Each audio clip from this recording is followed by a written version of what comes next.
श्री राम भक्तों, उम्मीद है आप सभी का दिन मंगलमय हो। आज हम आप सभी के लिए भक्त और भगवान की एक ऐसी अद्भुत कहानी लेकर आए हैं जो आपका भी मन मोह लेगी। तो चलिए सुनते हैं। आपको भक्त के कहने पर प्रभु श्री राम ने रसोई बनाई। भक्त और भगवान की रोचक कथा। एक समय की बात है, एक गांव में बहुत आलसी लेकिन भोला भाला एक युवक रहता था। उसका नाम आनंद था। वह दिन भर कोई काम नहीं करता, बस खाता और सो जाता। आनंद के इस व्यवहार से उसके घर वाले बहुत परेशान रहते थे। एक दिन आनंद के घर वालों ने उससे परेशान होकर उसे घर से निकल जाने को कह दिया। कोई काम धाम करते नहीं हो, बस पड़े रहते हो पूरा दिन। वह घर से निकलकर यूं ही भटकते हुए एक आश्रम पहुंचा। वहां उसने देखा कि एक गुरुजी बैठे हुए हैं। आनंद ने देखा कि उनके शिष्य कोई काम नहीं कर रहे, बस मंदिर में बैठकर पूजा करते रहते हैं। आनंद ने मन में सोचा कि यह स्थान तो मेरे लिए सर्वोत्तम है। कोई काम धाम नहीं करना पड़ेगा, बस पूजा ही तो करनी है। आनंद गुरुजी के पास आया, उन्हें प्रणाम किया और बोला, गुरुजी, क्या मैं यहाँ पर रह सकता हूँ? गुरुजी बोले, हाँ हाँ, क्यों नहीं पुत्र, तुम यहाँ निसंकोच रह सकते हो। आनंद ने गुरुजी से कहा, लेकिन मैं कोई काम नहीं करूँगा। गुरुजी बोले, कोई काम नहीं करना है, बस पूजा करनी होगी। आनंद ने कहा, ठीक है, वह तो मैं कर लूंगा। अब आनंद महाराज के आश्रम में रहने लगा। ना कोई काम, ना कोई धाम, बस सारा दिन खाते रहो और प्रभु भक्ति में भजन गाते रहो। महीना भर हो गया। फिर एक दिन एकादशी का दिन आया। आनंद ने रसोई में जाकर देखा कि खाने की कोई तैयारी नहीं। उसने गुरुजी से पूछा, गुरुजी, आज खाना नहीं बनेगा क्या? गुरुजी ने कहा, नहीं, आज तो एकादशी है, तुम्हारा भी उपवास है। आनंद ने कहा, नहीं, अगर हमने उपवास कर लिया तो कल का दिन ही नहीं देख पाएंगे। मैं उपवास नहीं कर सकता, मुझे तो बहुत भूख लगती है। आपने यह बात मुझे पहले क्यों नहीं बताया? गुरुजी ने कहा, ठीक है, तुम उपवास मत करो, पर खाना भी तुम्हारे लिए कोई और नहीं बनाएगा, तुम खुद ही बना लो। मरता क्या न करता। आनंद भूख से व्याकुल हो रसोई में चला गया। गुरुजी आनंद के पास आए और कहा, देखो, अगर तुम खाना बना लो तो राम जी को भोग जरूर लगा देना, और अगर तुम्हें रसोई बनानी ही है तो नदी के उस पार जाकर बना लो। इतना कहकर गुरुजी रसोई से चलने गए। आनंद ने जैसे तैसे खाना बनाया। खाने के लिए भोजन लेकर बैठा तो याद आया कि गुरुजी ने कहा था, राम जी को भोग लगाना है। आनंद लगा भजन गाने, आओ मेरे राम जी, भोग लगाओ जी, प्रभु राम आइए, श्री राम आइए, मेरे भोजन का भोग लगाइए। कोई न आया तो वह बेचैन हो गया कि यहाँ तो भूख के कारण प्राण निकले जा रहे हैं और राम जी आ ही नहीं रहे। भोला आनंद जानता नहीं था कि प्रभु साक्षात तो आएंगे नहीं, पर गुरुजी की बात मानना जरूरी है। फिर उसने कहा, देखो प्रभु राम जी, मैं समझ गया कि आप क्यों नहीं आ रहे हैं।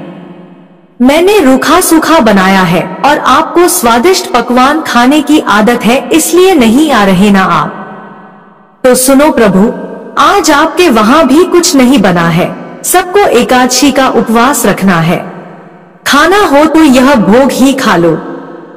श्री राम अपने भक्त की सरलता पर बड़े मुस्कुराए और माता सीता के साथ प्रकट हो गए। भक्त प्रभु श्री राम और माता सीता को देख असमंजस में पड़ गया। आनंद सोचने लगा, गुरुजी ने तो कहा था कि राम जी आएंगे, पर यहाँ तो माता सीता भी आई है और मैंने तो भोजन बस 2 लोगों का बनाया है। चलो कोई बात नहीं, आज इन्हें ही खिला देते हैं।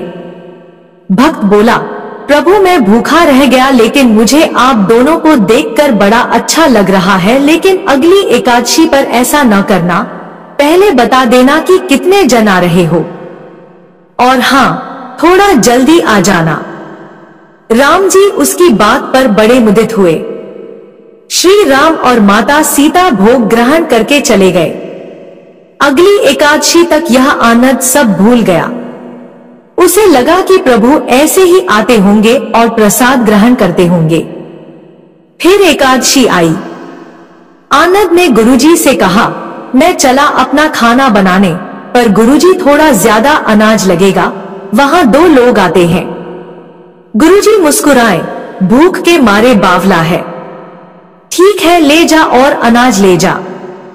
अब की बार उसने 3 लोगों का खाना बनाया।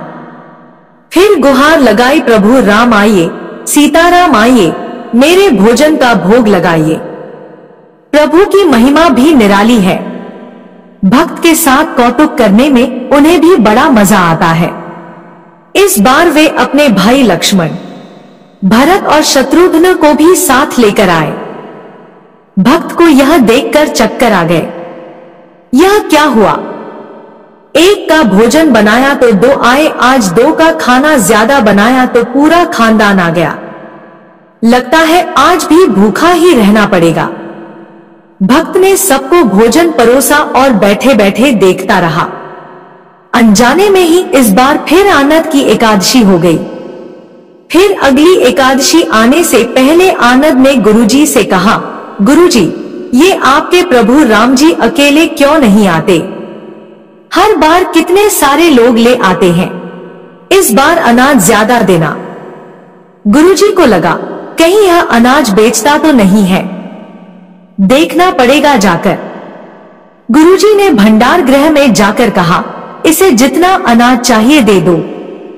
इस बार गुरुजी छुपकर उसे देखने चल पड़े। इस बार आनंद ने सोचा, खाना पहले नहीं बनाऊंगा, पता नहीं कितने लोग आ जाएं। पहले बुला लेता हूं, फिर बनाता हूं। फिर देर लगाई, प्रभु राम आइए, श्री राम आइए, मेरे भोजन का भोग लगाइए। सारा राम दरबार प्रकट हो गया। इस बार तो हनुमान जी भी साथ आए। राम जी ने देखा, यह क्या, भोजन तो तैयार ही नहीं है।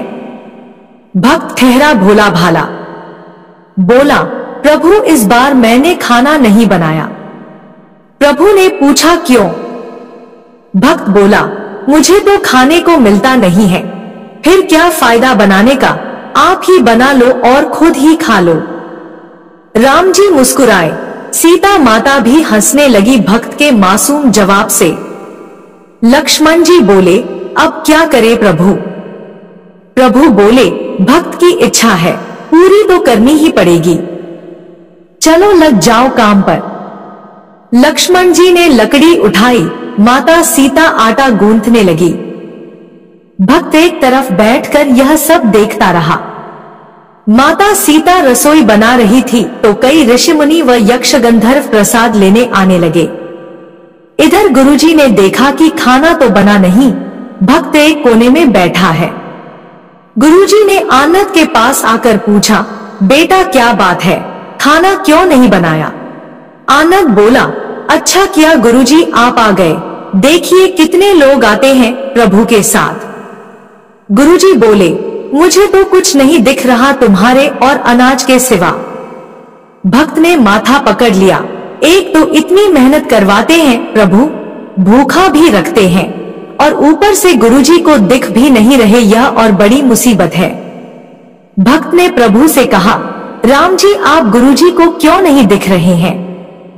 प्रभु बोले, मैं उन्हें नहीं दिख सकता। भक्त बोला, लेकिन प्रभु ऐसा क्यों? वे तो बड़े पंडित हैं, ज्ञानी हैं, विद्वान हैं, उन्हें तो बहुत कुछ आता है, उनको क्यों नहीं दिखते आप? प्रभु बोले, माना कि उनको सब आता है, पर वे सरल नहीं है तुम्हारी तरह, इसलिए उनको नहीं दिख सकता। आनंद ने गुरुजी से कहा, गुरुजी प्रभु कह रहे हैं कि आप सरल नहीं हैं, इसलिए आपको नहीं दिखेंगे। गुरुजी रोने लगे और कहने लगे कि वाकई मैंने सब कुछ पाया, पर सरलता नहीं पा सका तुम्हारी तरह, और प्रभु तो मन की सरलता से ही मिलते हैं। इतना सुनकर प्रभु प्रकट हो गए और गुरुजी को भी दर्शन दिए। इस तरह एक भक्त के कहने पर प्रभु ने रसोई भी बनाई। प्यारे भक्तों, अगर आप भी मन की सरलता से प्रभु को याद करते हैं तो वे अवश्य दर्शन देते हैं। प्रेम से बोलिए जय श्री राम। आप सभी को यह कहानी पसंद आई हो तो वीडियो को लाइक करें, शेयर करें और ऐसी अद्भुत कथा कहानियाँ के लिए नील परी भक्ति टिप्स चैनल को सब्सक्राइब करना न भूलें। धन्यवाद।